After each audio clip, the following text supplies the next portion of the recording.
Today we are going to study about ER model, that is entity relationship model. Uh, so we are studying about the database. If you want to design the database schema, that is how a database look like and what will be the structure of a database. Uh, Certain diagrams are available which will give you a logical structure of the database. One among them is the ER model, that is entity relationship model. So the advantage of ER model is that if you're considering a particular enterprise or an organization, we mainly concentrate on certain entities which are present in that organization and the relationship between the entity. For example, if you are considering a university or a college, we know that different entities will be available there, like staff will be there, or instructor is another entity, student is another entity, like that. And these entities can be related in some manner. For example, a student and instructor. The instructor may be the advisor of a student, or the instructor may be teaching a student. So in that way we can represent the entities and their relationship with the help of a diagram or a model which is called ER model. So as I said, the main advantage of the ER model is, that is the entity relationship model, is to facilitate the database design. That is, if you want to understand the database in detail, this type of diagram or this type of method will help. And as I said, here the main 2 points are there in ER model. The first one is E for entity and the second one is R, that is relationship. So what is an entity?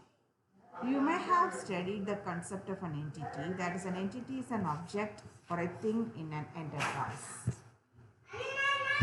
So we know that entity is a thing or an object in an enterprise which is distinguishable from all other objects.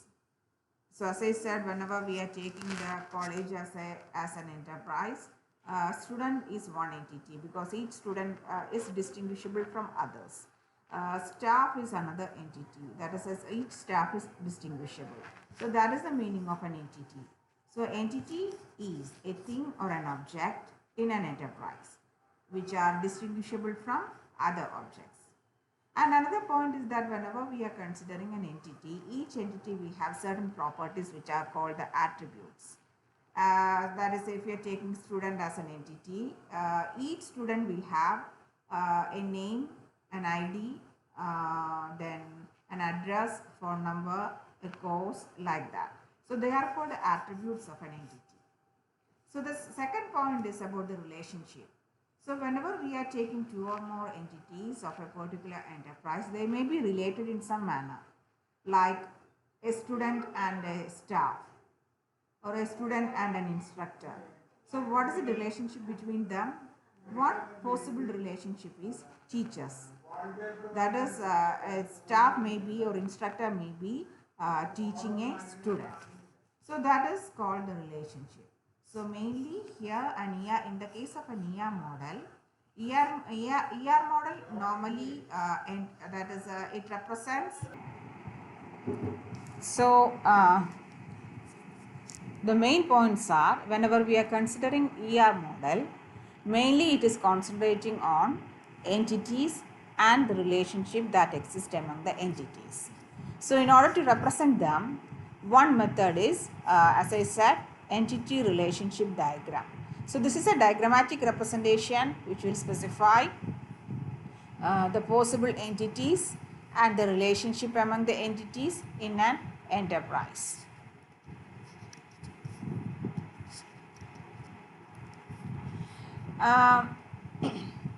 Mainly, if you take any ER model, it consists of three main components, or three main concepts will be there.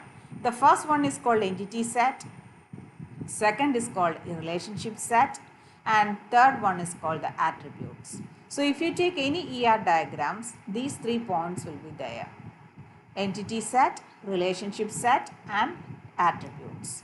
So you studied about entity. Entity is any object or a thing in a real world which is distinguishable from other objects. That is, each student are entities. Each instructors are entities. Okay.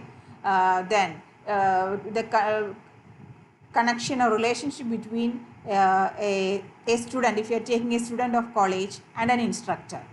So there may be relationship, teaching relationship. And if you are taking any entity, any student, each student will have attributes. They will have name, they will have address, they will have like that. Attributes will be there. Okay, so if you draw a ER model, these 3 points will be there.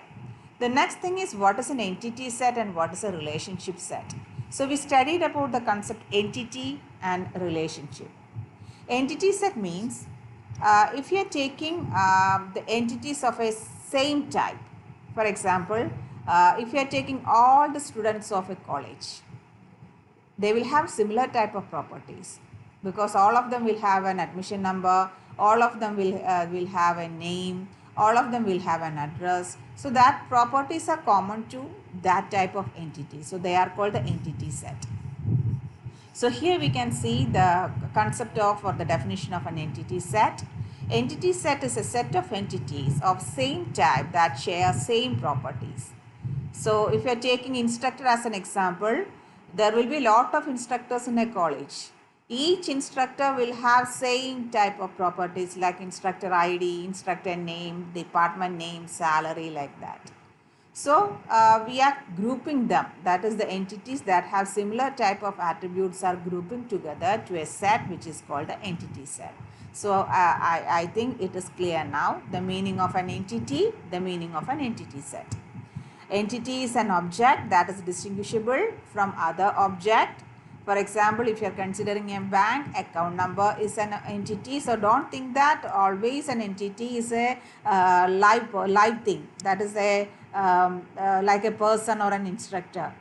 It can also be an account number because if you are taking account number as an entity, each account number will have certain properties.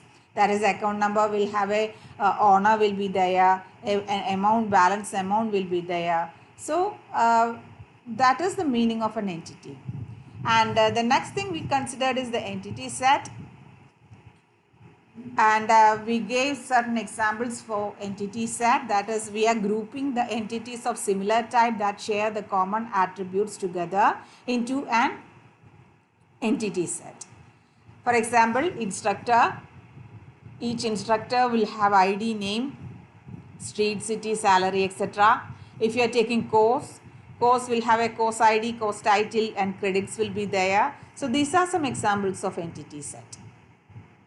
And if you are taking the attributes of an entity set, there will be some set of properties or some set of attributes that may be used in order to uniquely identify each entity.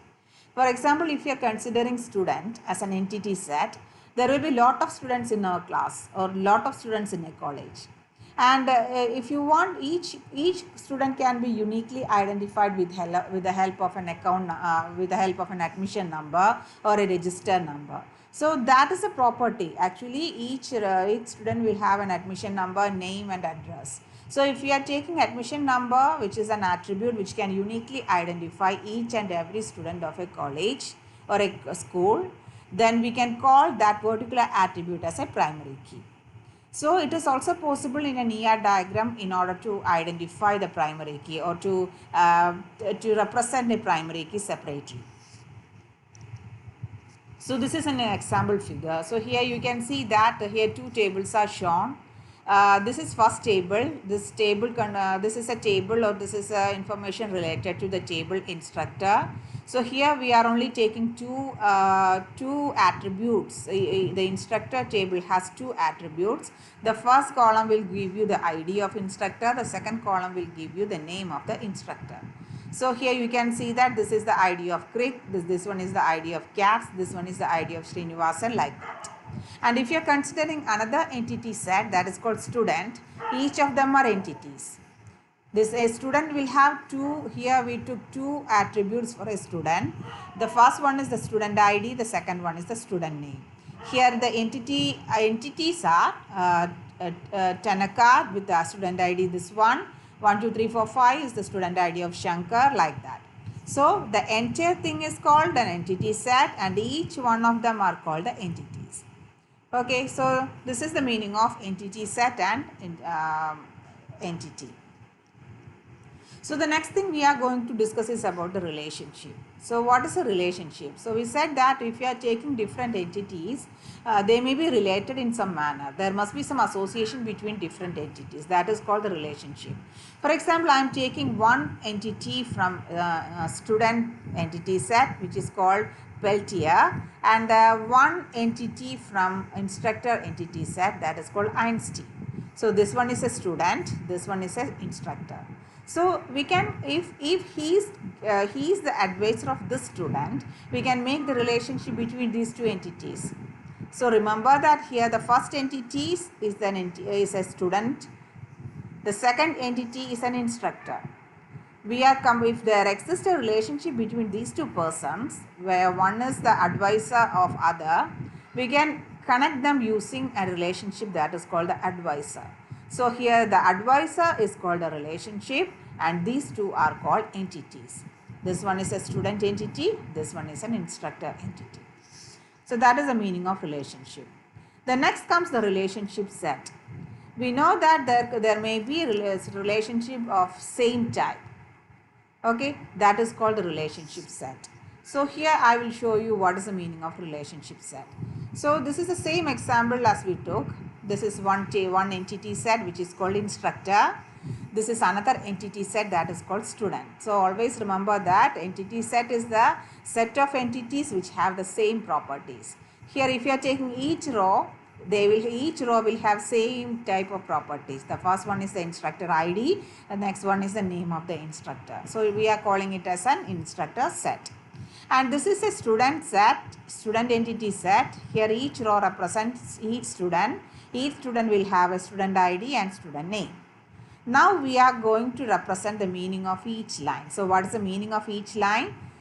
The first line is from Crick to Tanaka. So what is the meaning? Crick is an advisor of Tanaka. Second one, Katz. Katz is connected to two different entities. That means Katz is the instructor of Shankar and Zhang. Then Srinivasan is the instructor of Brown. Kim is the instructor of AOI. Then Singh is an instructor of Chavez. Einstein is the instructor of Peltier. So all these are relationship, and the collection of similar type relationship is called the relationship set. So what is the relationship we took here? Advisor. This one is the advisor of this one is the advisor of this one, and this one, like that. So this is called a relationship set. Okay, relationship set means relationship between different entities of same type is called a relationship set.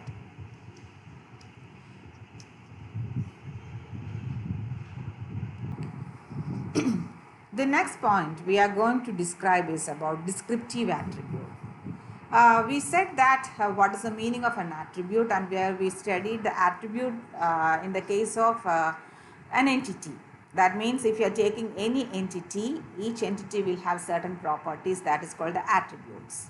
That is, we consider the instructor. In the case of an instructor, the instructor has attribute instructor ID and name.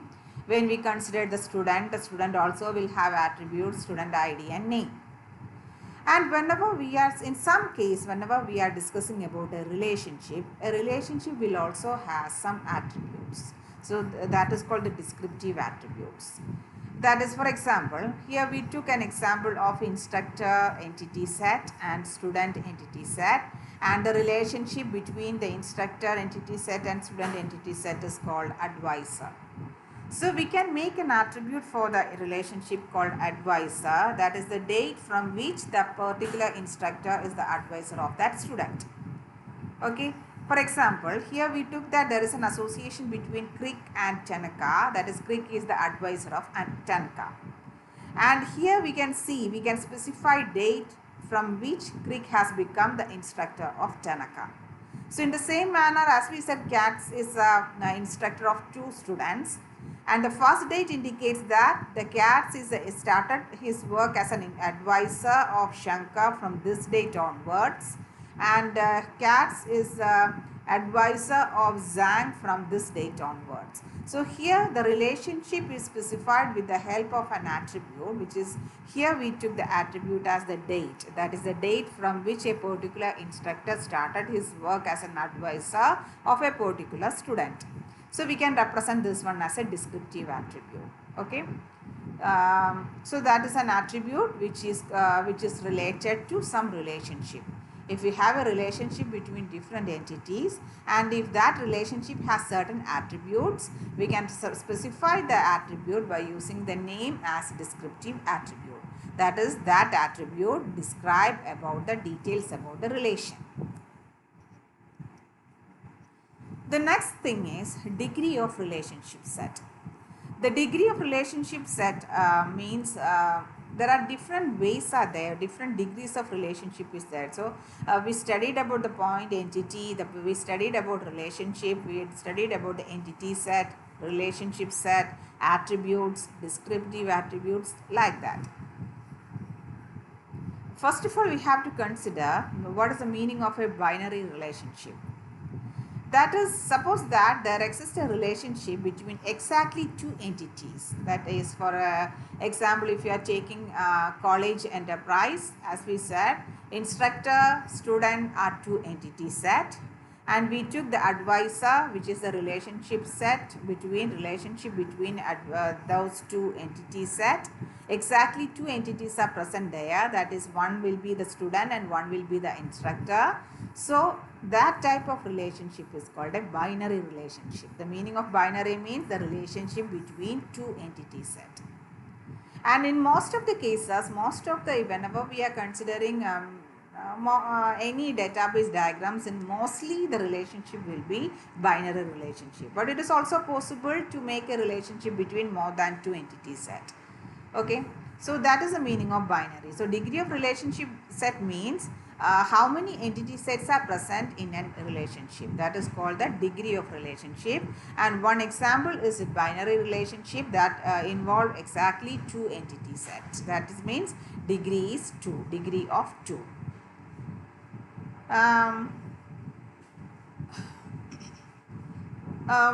Here we can see one example, that is suppose there are three entity sets are there. The first one is student, second one is project, third one is instructor. And suppose that there exists a relationship between these three entity set, and the name of the relationship is project guide. So it is very clear that a student, if you are taking an entity student, another entity set is projects, third entity set is instructor. So how can you connect them together? The project guide, that is the instructor. If you connect the instructor, the project and the student, the instructor may be the project guide of a particular student for a particular project. So here we are taking the degree will be 3. That is, a relationship project guide is a ternary relationship. Ternary means between 3 entity set. One entity set is student, second entity set is project, third entity set is instructor. So that is a ternary relationship. So here what we studied is the degree of relationship set. Degree of relationship set means to how many people a particular relationship actually exists. If it is between two entity set, it is called binary relationship. If it is between more than 2, then its degree increases. For example, in the case of a ternary relationship, the relationship actually exists between 3 entity set. So the next we have to study is about the attribute. So we studied attribute in the case of an entity, attribute in the case of a relationship also. So whatever may be, the definition of attribute is actually they are the properties of certain members or certain entity set. That is, all the entities in a particular entity set will have those properties. So as I said, if you are taking instructor as an entity set, that is the instructor. Suppose we are considering the instructor in our college. Each instructor will have instructor ID and instructor name. Okay, so we can group them as an entity set. and each properties are called attributes. Normally, the attributes will take values from a particular domain or a value of set. For example, if you are taking the department of an instructor, what may be the domain of the department? We know that in our college, the different departments are MCA, MBA, MTech, and BTech. So those will be the domain values. If a particular instructor is instructor of a college, he or she will have department name, either MBA or MCA or MTech or BTech. So that is called the attribute. That is the meaning of attribute, the domain of an attribute. And as I said, in the case of an ER model, there are different types of attributes are present. The first one is simple attribute and composite attribute. That is one type of one classification, simple and composite attribute.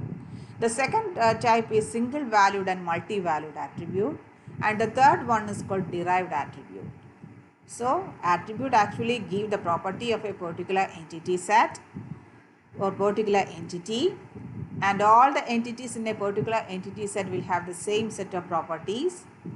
There are different permitted values are there, or we can take values to a attribute from a particular domain. There are different types of ER models are there. That is, in the case of ER model, we can different types of attribute types are there. Simple and composite attribute, single valued and multi-valued attribute, and derived attribute. So firstly, we will study what is the meaning of a simple attribute. Simple attribute means if a particular property cannot be divided into subpart. For example, ID, instructor ID. We cannot divide the instructor ID into subcategory. It is a unique one, or it cannot be divided. So that is the meaning of a simple attribute. Composite attribute. Composite attribute means it is composite. That means that attribute can be divided into subparts. For example, name of a person. We know that whenever we are considering, whenever we are doing some signing or some purpose, the name is actually divided into subparts like first name, last name, like that. So middle name, etc. So it is a composite one. So one example of a composite attribute is the name. The next one is the address. So whenever we are considering address, it can also be divided into different parts, that is called street, city, state, postal code, etc. So this is also a composite attribute. So I think it is clear now this is the meaning of a simple attribute and a composite attribute. Simple attribute cannot be divided into subparts. For example, ID of a person, like that. Then composite attribute means we can divide those attributes into again subparts like for example, name, address, etc. Then the second second one is based on single valued and multi-valued attribute. Single valued attribute means if you are taking a particular person, a particular entity, he will have only one attribute, one value for a particular attribute. For example, student ID. Each student will have only one ID. That is, if you are giving that ID, that corresponds to that student. There is no other chances are there. So that is called the single value attribute. That is, if you are taking a particular entity for a particular attribute, only one value will be present, like that, like the student ID or instructor ID. It is called single valued attribute. Multi-valued attribute means it's a composite attribute. That is, for certain attribute, it can have one or more values are possible. For example, if you are considering the phone number, some persons will have multiple phone numbers will be there. Okay, some persons will not have any phone number. Some persons will have two phone numbers. So like that, that is called a multi-valued or composite attribute. The next one is what is the meaning of a domain? Domain means a set of all the permitted values for each attribute. For example, as I said, whenever we are considering the department name for our college, it can be only take values in either MCA, MBA, MTech or BTech. So that is the domain of that particular attribute, which is called a department name. So that is different types of attributes. The first one is simple attribute which cannot be divided into subpart, composite attribute which can be divided into subpart, single valued attribute, that attribute will have only one value, multi-valued attribute, that attribute will have multiple value. Then next we have to study another other type of attribute that is called derived attribute. That is, that type of attribute can be computed from some other attribute. For example, if you want to calculate the age, we can easily calculate the age if the date of birth of a person is given. Okay, so if the date of birth of a person is given, from that date of birth we can calculate the current age of a particular person. So we can specify age as a derived attribute. Okay, from some other attribute we can calculate other new attribute, that is called the derived attribute. So the date of birth is the base attribute, or it is also called the stored attribute. The value of the derived attribute which is not stored but it is computed when required. That is, whenever we want, only then we need to calculate the age. So that is an example of derived attribute. In some cases, certain attributes will not have particular value.